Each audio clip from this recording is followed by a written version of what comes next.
His divine grace, founder of Iskana Bhai, Charanadavinda Bhakti Vedanta Swami Srila Prabhupada Ki, Granthya Shrimadbhagavatam Ki, their most merciful Lordship Shri Kunja Vihari Ki, Shri Jagannath Shri Baladev Mai Subhadra Ki, Shri Nataji Shri Balagopal Ki, Shri Gornitai Ki, Nitai Go Premanandi. All goodies to the assembly. All goodies to the assembly. All goodies to the assembly. All goodies to the Lord and Spirit of Shri Guru and Shri Gauranga. Om Namo Bhagavate Vasudevaya. Om Namo Bhagavate Vasudevaya. Om Namo Bhagavate Vasudevaya. Om Namo Bhagavate Vasudevaya. Om Namo Bhagavate Vasudevaya. Om Namo Bhagavate Vasudevaya. Narayanam Namaskritya. Narayanam Namaskritya. Naram Chaiva Narottamam. Naram Chaiva Narottamam. Devam Saraswatim Vyasam. Devim Saraswatim Vyasam. Tato Jayamudiraye. Tato Jayamudiraye. Nastaprayeshu Bhadreshu. Nastaprayeshu Abhadreshu. Nityam Bhagavata Sevaya. Nityam Bhagavata Sevaya. Bhagavati Uttama Shloke.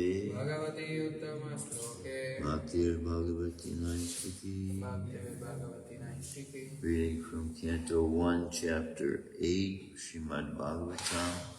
which is entitled Prayers by Queen Kunti. We're reading from text 15. And there is a purport.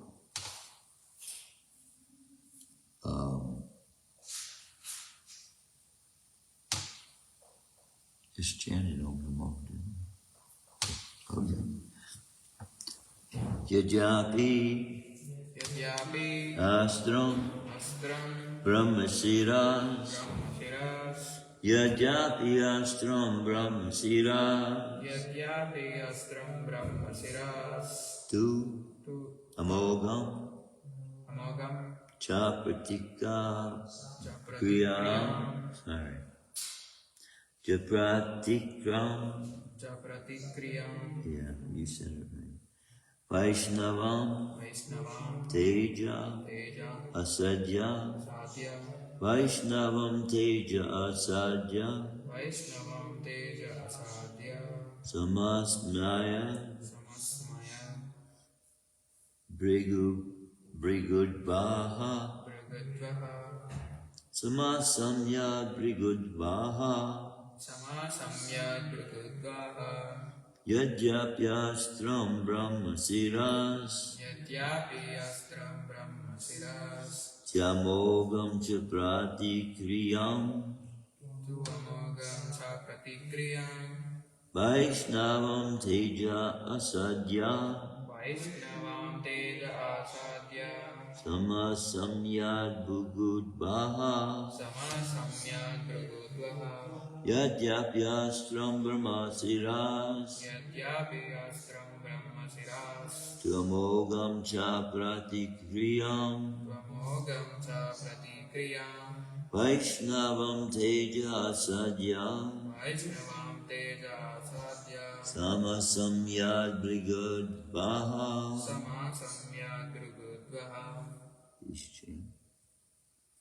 Yadyapyastram brahmasiras Yadyapyastram Brahmasiras Tvamogam cha pratikriyam Tvamogam cha pratikriyam Vaishnavam teja asadya Vaishnavam teja asadya Samasamyad Brigudvaha Samasamyad Brigudvaha. Yadyapyastram Brahmasiras Tvamogam cha pratikriyam Vaishnavam teja asadya Samasamyad Brigudvaha. Yadyapi, although Astram, weapon, Brahmasira, supreme, two, but Amogam, without check, Cha, and Apratrikriyam, not to be counteracted, Vaishnavam, in relation with Vishnu, Teja, strength, Asadya, being confronted with, Samasamyat, was neutralized, Brigudvaha, oh glory of the family of Brigu. Yadyapyastram Brahmasiras Tamogam Chapratikriyam Vaishnavam Teja Asadya Samasamadhyad Brigudvaha. Translation and purport. By His divine grace abide, Shrimadbhagavatam Bhaktivedanta Swami Srila Prabhupada. O Sanaka, although the supreme Brahmastra weapon released by Ashvatam was irresistible and without check or counteraction, it was neutralized and foiled when confronted by the strength of Vishnu, Lord Krishna. Please repeat. O Sanaka, O Shaunaka, although the supreme Brahmastra weapon, glory of previous one, released by Ashwatam, was irresistible was irresistible and without check and without check or counteraction. or counteraction. It was neutralized It was neutralized and foiled and foiled when confronted by when confronted by the strength of Vishnu, the strength of Vishnu, Lord Krishna. Lord Krishna. O Sanaka, although the supreme Brahmastra weapon was released by Ashwatam, and it was irresistible and without check or counteraction, it was neutralized and foiled when confronted by the strength of Vishnu, Lord Krishna. Purport by His Divine Grace, Abhay Charanavinda Bhaktivedanta Swami Srila Prabhupada. In the Bhagavad Gita, it is said that the Brahma Jyoti, or the glowing transcendental effulgence, is resting on Lord Sri Krishna. In other words, the glowing effulgence known as Brahma Tejas is nothing but the rays of the Lord. Just as the sun rays are rays of the sun disk. So this Brahma weapon also, although materially irresistible, could not surpass the supreme strength of the Lord. The weapon called Brahmastra, released by Ashwatam, was neutralized and foiled by Lord Sri Krishna by his own energy. That is to say, he did not wait for any other's help because he is absolute God. Om Jnanatamrandasya Gnanjana Shalakaya Chakshusum Militam Yena Tasmai Shri Gurave Namaha. This is a height of irreligion, the killing of these children in the womb. And this is explained by Krishna as being one of the reasons he comes to the planet is to defeat the miscreants and to support and protect the devotees. So this is exact replica of the action, Krishna's action of his own declaration of why he comes, in fact. Now, although this is a true event that took place now, the other day I was talking about omens, right, given to Maharaj Yudhisthira.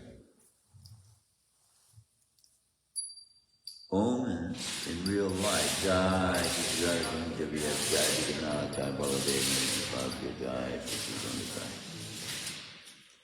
omens, in order to be interpreted, they will reveal their spiritual application. Right? Now, if you make this an allegory, make this story an allegory, even though it's true. And why I make it an allegory is because many times the events that take place in reality are later on reflected by another event of the same type, right? History, as the word has it, history repeats itself over and over again. So we're seeing this named as anti-religion, right? I've been realizing lately about Christianity because I originally came to the movement with a prejudice towards Christianity because I had been so involved with Christianity for so many years. But now that I'm coming to realize, I was worshiping Indra's son, who is a demigod, and proclaiming him to be God. Now, not only was I mistaken in that, but others have done the same thing and proclaimed in his name the right for them to take the lives of others if they would not be baptized in his name. los conquistadores. And there were other revolutionaries that were of that same mind. And following that era, then, Christians were also believing in the ability to own land, which the Native American Indians did not hold as a concept.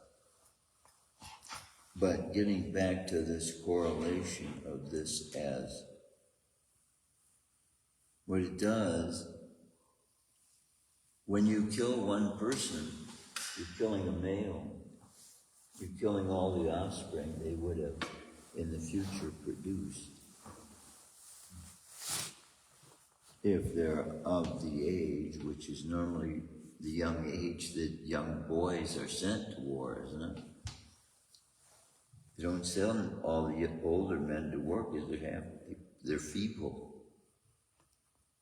And a lot of them they've developed anti-war mentality as well. They don't want to go to the government. A lot of them. But there are still those.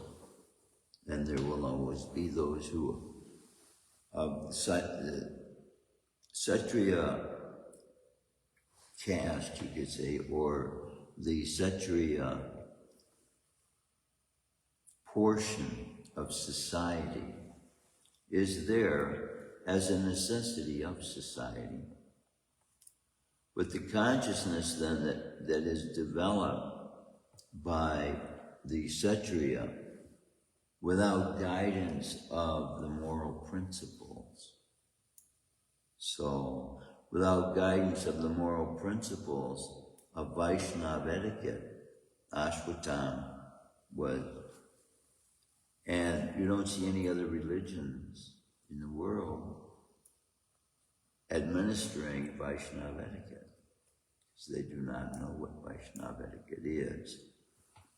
But just as harmful as this weapon now aimed at 5 Pandava children, imagine now the philosophy that has caused Christians to believe they can go in and take over land. Yeah. If the people are not as intelligent as they are, if the people have not developed weapons. Might is right. Now, Bhagavad Gita also seems to be expressing that might is right. But this might that Ashvatam was expressing could only be interfered with by Krishna.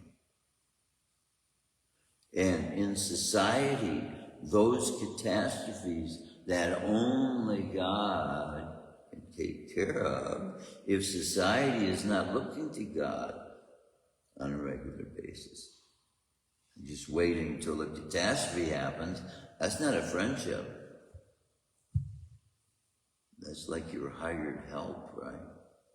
Come to my saving grace, even though I haven't done it. It's the thing you told me to do, even though I've been making jokes and making mockery statements about you in the time, what they say, in the time of the foxhole. When people are on the military field, then there's no atheists. Then they were looking to God for help. But then, if they're both believing in God, why are they fighting against each other? Both sides are saying God is telling them a different thing. So Guru in this case, Ashvatam, his Guru, he believed Dronacharya, his Guru, had given him the science to be able to use it under, no matter what the circumstances, use it to kill. It was war. But without the guidance, the same way these religions have taken to fighting without the guidance of God. So they deny, so both, whether they win or lose, they're both losers. In most cases, if they're not following scriptural injunctions in their participation in the fight, in the battle. What is their purpose in the fight is the thing. Is it self-defense or is it provoked? So these things are weighed by justice, because all of the participants will have reactions, some good, some bad. And devotees don't want either good or bad, it's all karma. But we learn that people who are participating in these acts can participate in acts believing wholeheartedly that they're doing the best thing they can. Ashwatthama, I'm sure, was fully convinced he would be a great hero. But he wasn't. Similarly, think about what a stronghold Christianity has had upon how many cultures, people who were practicing their culture in a world, and then it chose to go rather into Christianity, and by that then adopting principles counter to their primitive so-called cultures, where the earth is sacred and the earth can't be owned.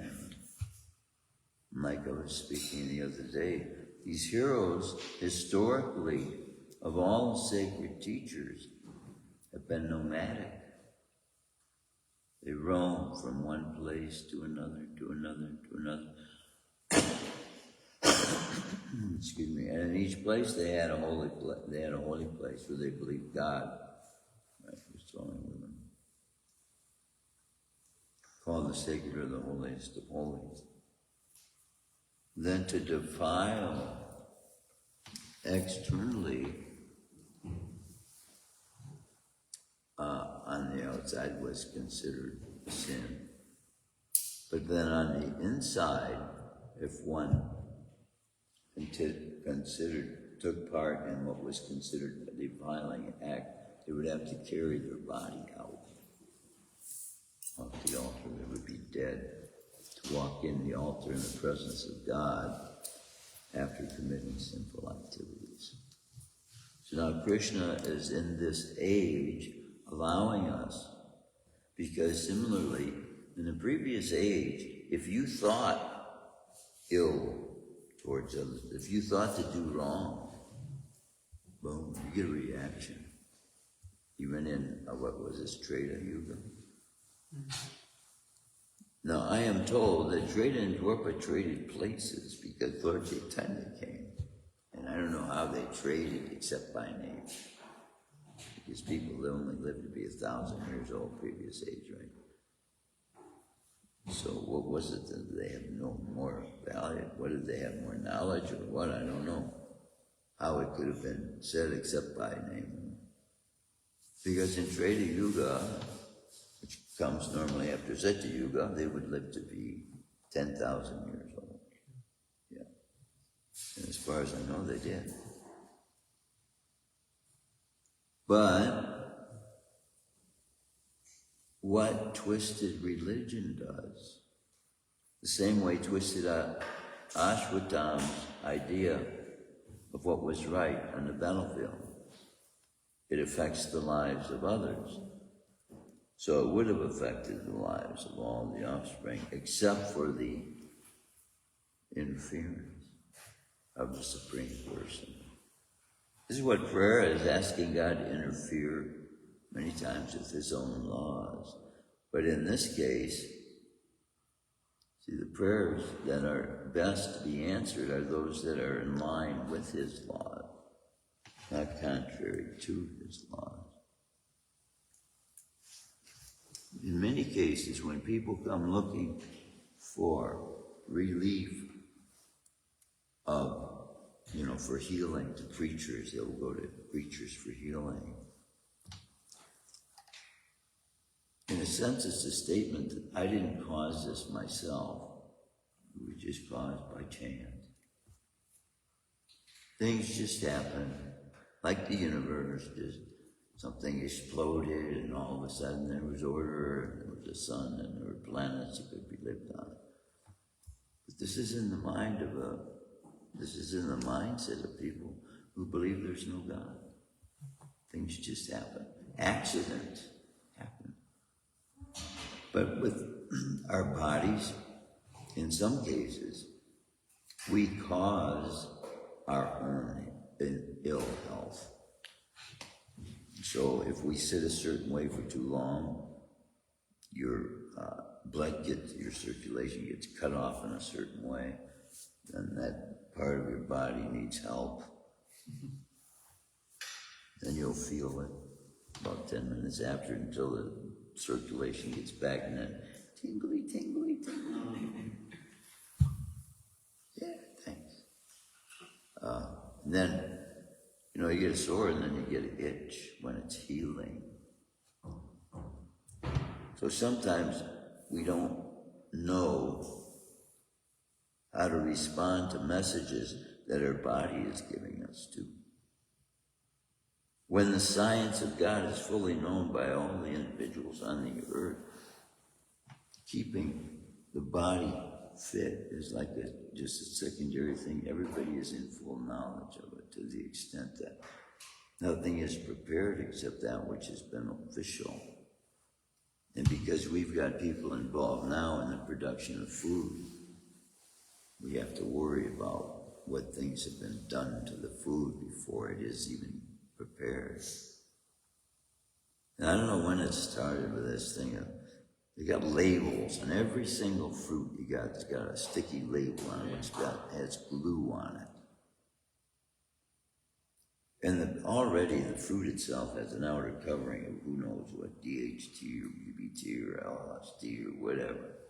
It's crazy what they put on fruits and sprays to so-called protect us from the bugs, in order to protect the fruit from the bugs.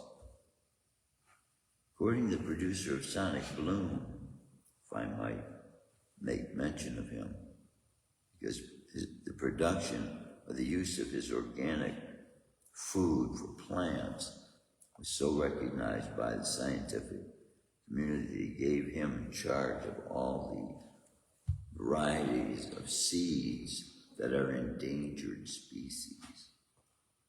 He was responsible for the great boost in amaranth and another one that we use also that was produced in South American countries, and they would get heads like about this big.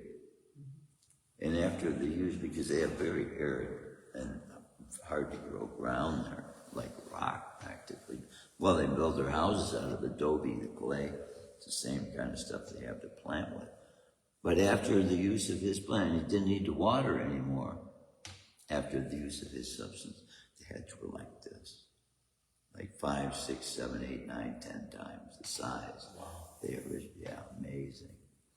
And so by this, he had a passion flower, almost got a divorce from his wife. This thing grew, it hit a world Guinness record. I think it was 1,800 feet long. He was drilling holes in the walls of his house for this thing to grow in the house. I don't know how that's possible.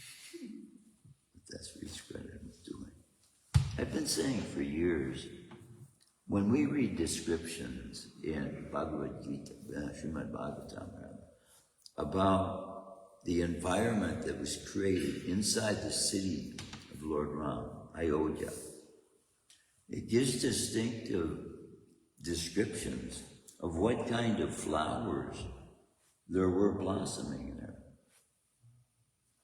Now, normally, in modern day and age, if you're going to give a description of a city, don't normally talk about what kind of flowers are growing in it. Oh, we got a casino here, we got restaurants over here. That's right. Flowers. But a lot, probably the majority of the flowers that are described, we don't even have on this planet. But because they are described there, to me, I prayed about those and see you could breathe the breath there that you would breathe, much like Somaras. Because this is a play, this is the quality of life experienced in the cities of God by the inhabitants. We live in those cities, but the standards are high to get there, which is what Krishna consciousness is allowing us to do in a very easy manner. Because now, Lord Chaitanya says he will not hold us against us, things we think with our minds, because the influences now of false ego upon every member of the universe is stronger now than it was in all the previous ages. Because what happens, one person's experience of false ego now is magnified by how many people there are with false ego that makes up the totality of the false ego, of the pressures of the false ego's karmic reactions on the universe. Like a magnet reacting to two opposite poles, right? Or two same poles. In one sense they pull up together, in one sense they pull apart. So you got good forces and bad forces. And some of them are causing good effects and some of them are causing bad effects, and both of them to the same person. You get good things one day, next thing you know, you stumble down and fall down the stairs. Next day. Climbing up the stairs the first day, no problem. And then falling down. I had a fight with my father, never fought with my father, never thought to fight with my father. He gave me everything I'd ever asked for. Christmas time, and as a boy growing up, he always, gave me things and was kind to me. But one day, he's cooking a meal, and he said to me, I should take the gun and kill you all. My father told me that. We fought. I dragged him down the stairs to the basement, where it would be difficult for him then to climb back up without me grabbing him by the feet or something so he couldn't get the gun. I don't know how it ended up. He promised me he wasn't going to do anything.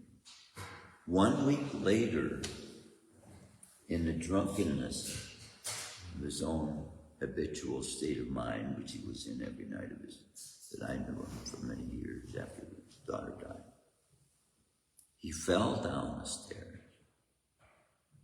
So the thing that I did dragging him down the stairs was like a little bit. When he fell, he broke his collarbone. And guess who came to his aid? Yeah. I was the first one there, and I was praying for him.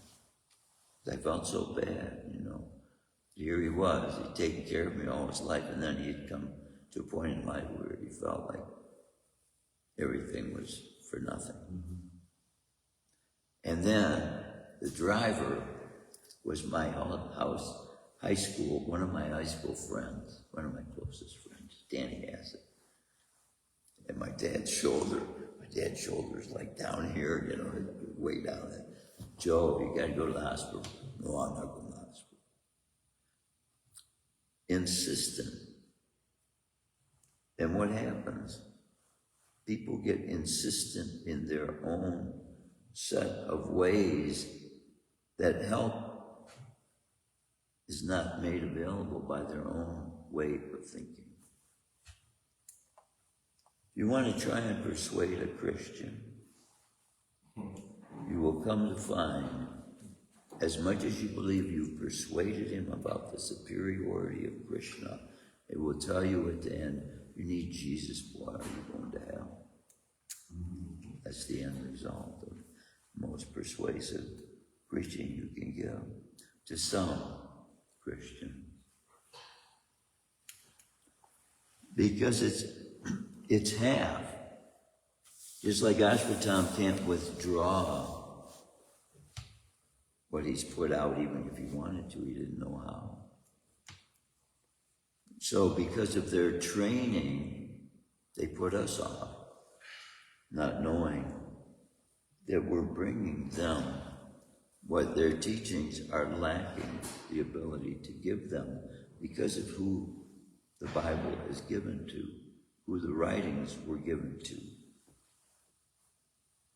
And the one who came to deliver the people from the forms of sacrifice.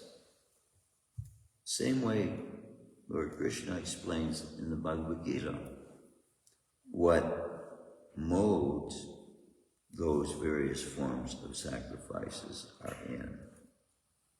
And the modes of killing the cows and the mode of ignorance.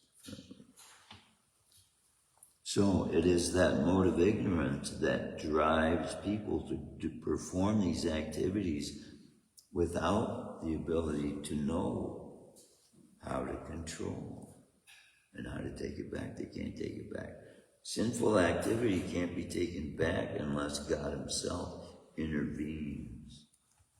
And then when people are asking God to intervene, they're asking God to break his own laws.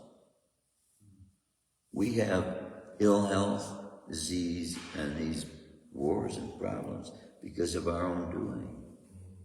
But we don't take responsibility of it. We ask God to intercede and then change his laws of some sort.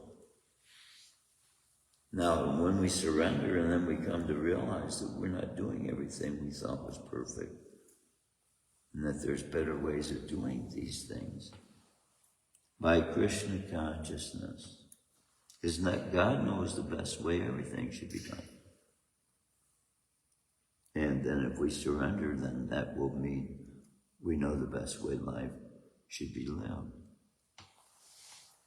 And that doesn't mean everybody have to live and do the same thing in their life.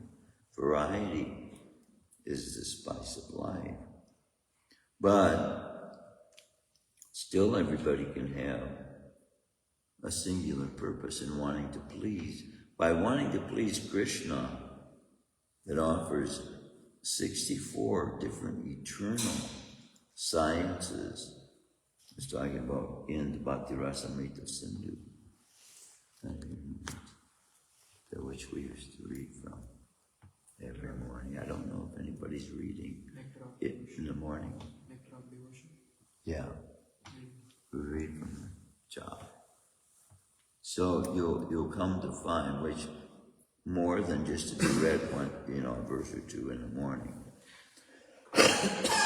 Similar to Bhagavad Gita, Bhagavatam, Chaitanya Charitamrita should be studied, read for an hour or two at a time, and get the real meaning. Study it like you would if you were studying psychology and you had to read it as a textbook, required reading.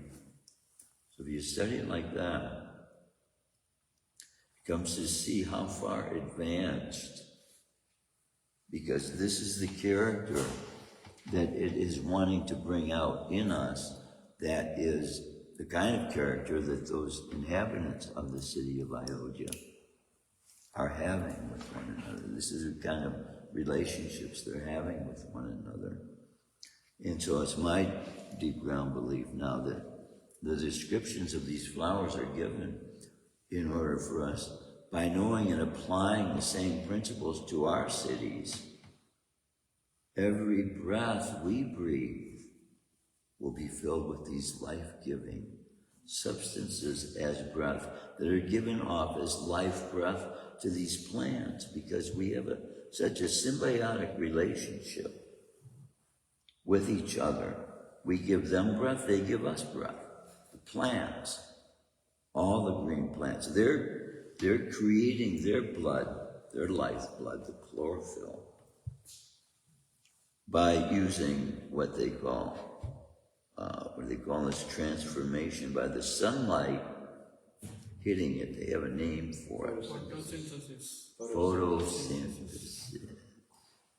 See, and now you're talking about, remember the other day I was talking about the picture of the aura. Just reading that as well in Bhagavatam 6th canto, because Krishna's aura is being described there, being emitting billions, trillions, if not trillions or more, of universes, one of which we are a part of. We are inside of microscopically, and there was a time we were in a form that was able to see that form of Krishna from a distance.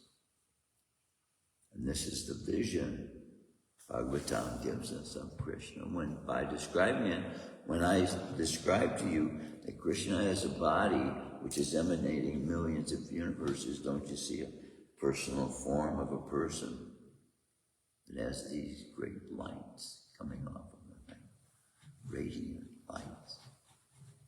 And so that's what these universes are, but Krishna's aura.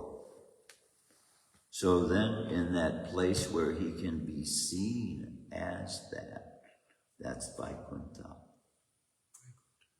Now, you're here in the temple, and as I describe that, it's easy to picture. Let's go out on Jefferson and try and do that. So when you're in Vaikuntha, it's easy to realize Vaikuntha. When you're in the world, it's difficult to remember that we have to retain Vaikuntha consciousness, because all the distractions are there. You go into a store, every object that they want you to buy is there.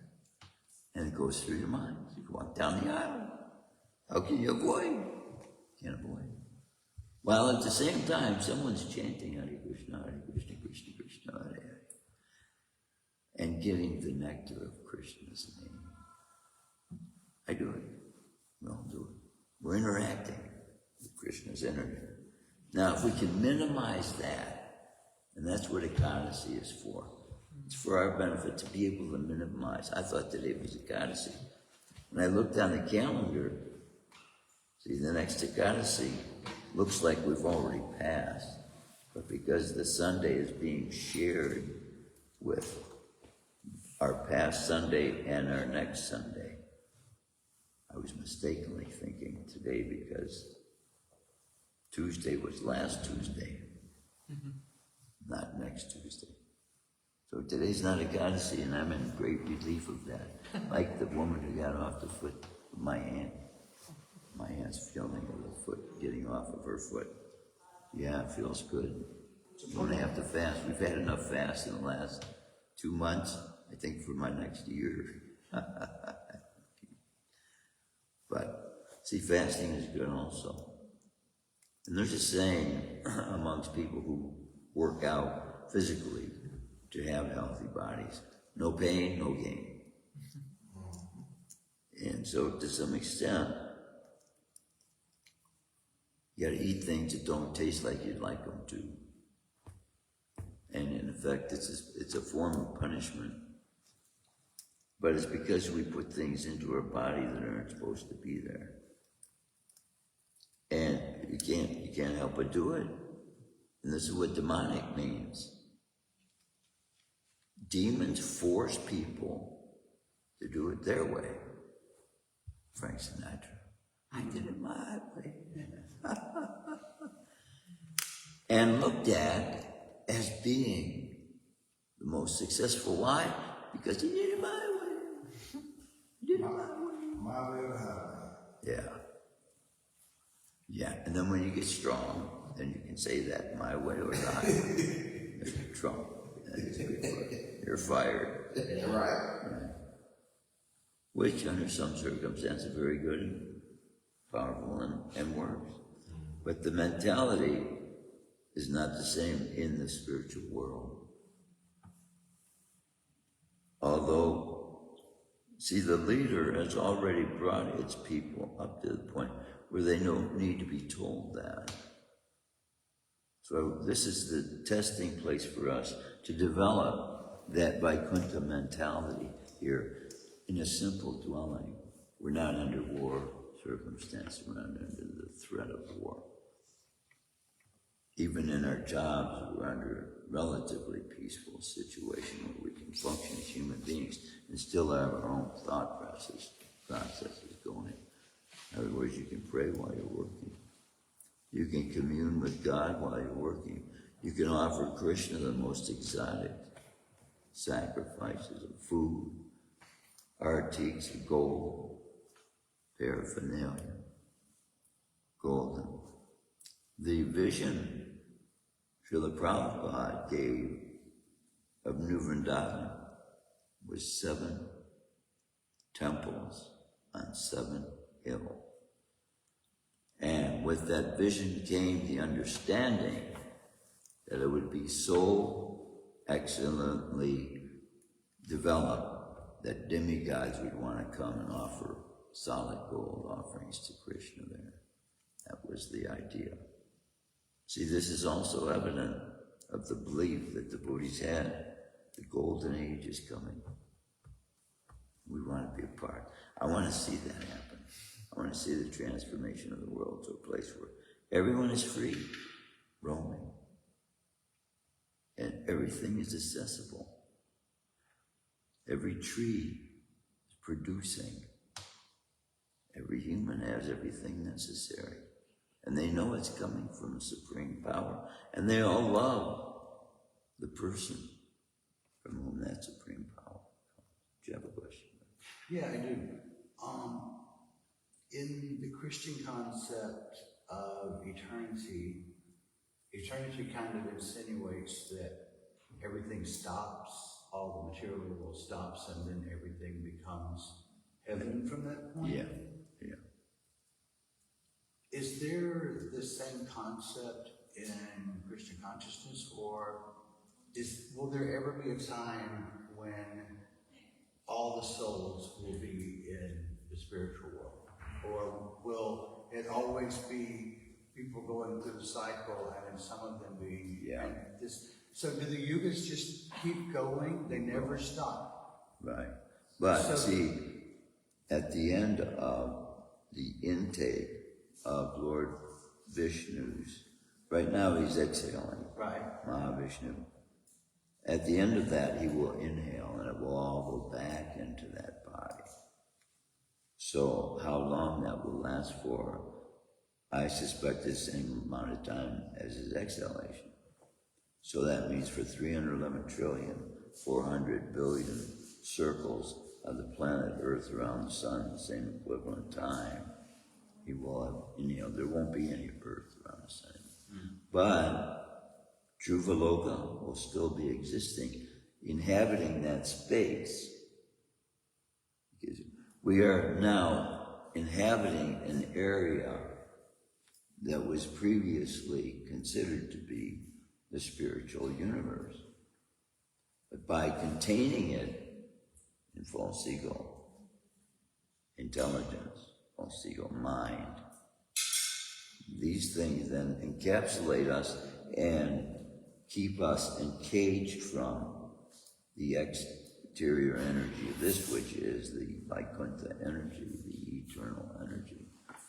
And we are making up a small portion of that spiritual sky. But yeah, it will be inhaled. It will be brought to ash before the point of its being inhaled. Lord Shiva, this is 11th canto, I believe. No, maybe 9th canto. Yeah, 9th canto, possibly. Lord Shiva does his Rudra dance, and he expands himself into 13 bodies, maybe. 11. How many? 11. 11 Rudra bodies, okay. And he does a dance in the universe that burns everything to ash, which would be glorious to observe, but not to be around during that time. It'd be a pretty heavy campfire. And then everything, the lotus flower has a season. So even that manifestation of that lotus made up of the planets of the universe will be dissolved. And that outer covering with it is the false ego is coming from the combination, the combined consciousness of all the living entities that are dwelling within. There's no false ego from Krishna. So there will be no false ego. See, so I've been wondering myself whether that affects the consciousness of the living entities that are in the Vaikuntha planet, if they're affected at all by its presence or absence. We're running into overtime. I don't get paid for overtime. Or undertime. There you go. Or into time. Or middle time. We love Krishna. He is time. He's our time. Any comments, any questions, any realizations? Thank you, folks. Yes. When we were talking about a certain different group of flowers, Yeah. what group of flowers are those? That's a good question. Chocolate flower, but that's a bird. You'll have to look it up. So Chintamani has this wonderful quote. She says, birds are Krishna's creativity and flowers are his smile. Wow. And I think that is so beautiful. Yeah.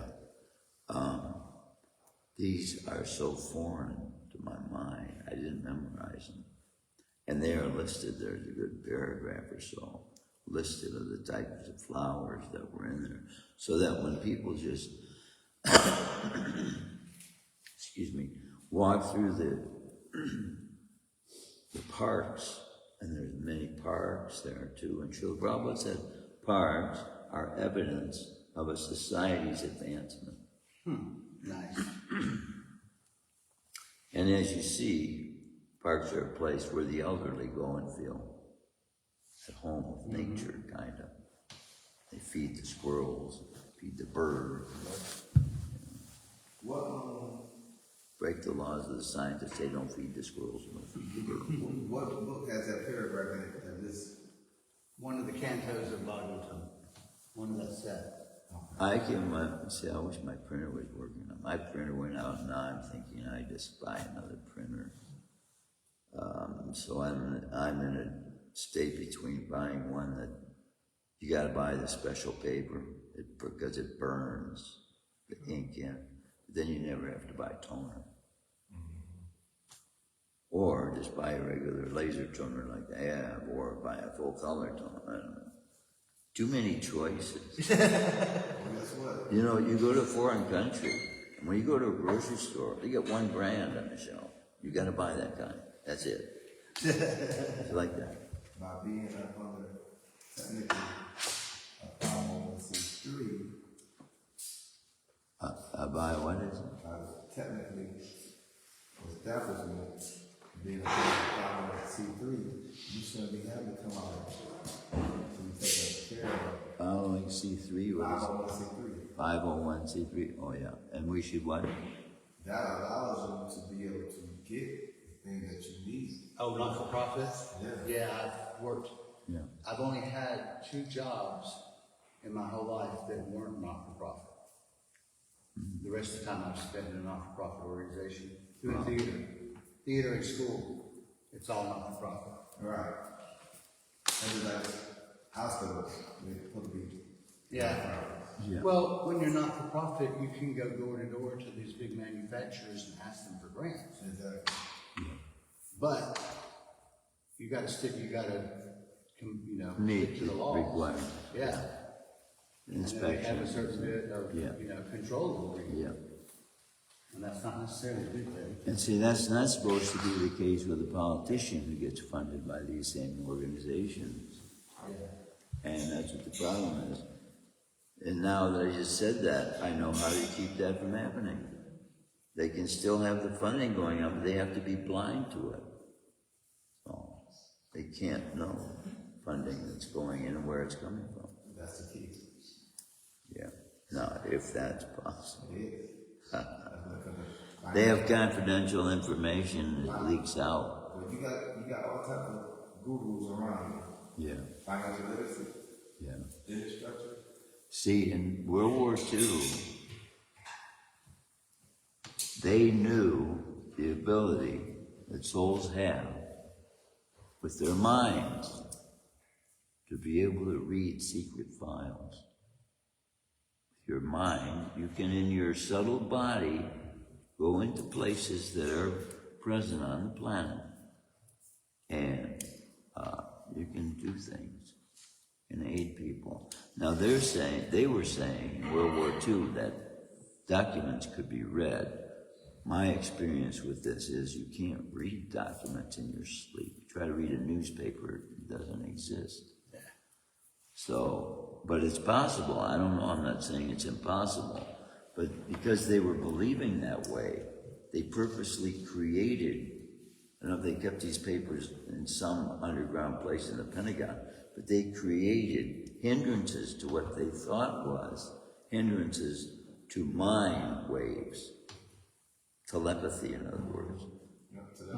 To protect these papers, they had such strong convictions of that ability by the enemy. Never conducting experiments with people to read minds and like that, because they know plants have this ability. And Dr. Bo has proved that, as I've said several times. Mm-hmm. So the potency is there latently, and then we see it in animals as well. Horses. You get kicked by a horse and you don't even know why, because of what we were thinking about. That's where I got the scar, probably. Is that right? Yeah, Kicked by a the horse. face by my horse. Wow. The Sunday before 7th grade started. The day of 7th grade. Yeah, the day before 7th grade started. Do you have any reason why he would have kicked you? We had been out of town for a few days, and she had not been fed. And I had a full-size horse, and my brother had a pony. And she would always go over and eat the pony's food first, and then eat hers. And we'd been gone for a few days, and so I held her by her halter, and I said, "No, you're not going to do that." And she jerked in front of me and kicked me and sent me about 6 feet. I can see why. Yeah. I was like 110 pounds at the time. Yeah, she sent me sailing. Don't try to pet a dog when he's eating you. Yeah. Same thing. Yeah. Can I have your dog from you? They don't want. Yes, you certainly can. Shrimadbhagavatam.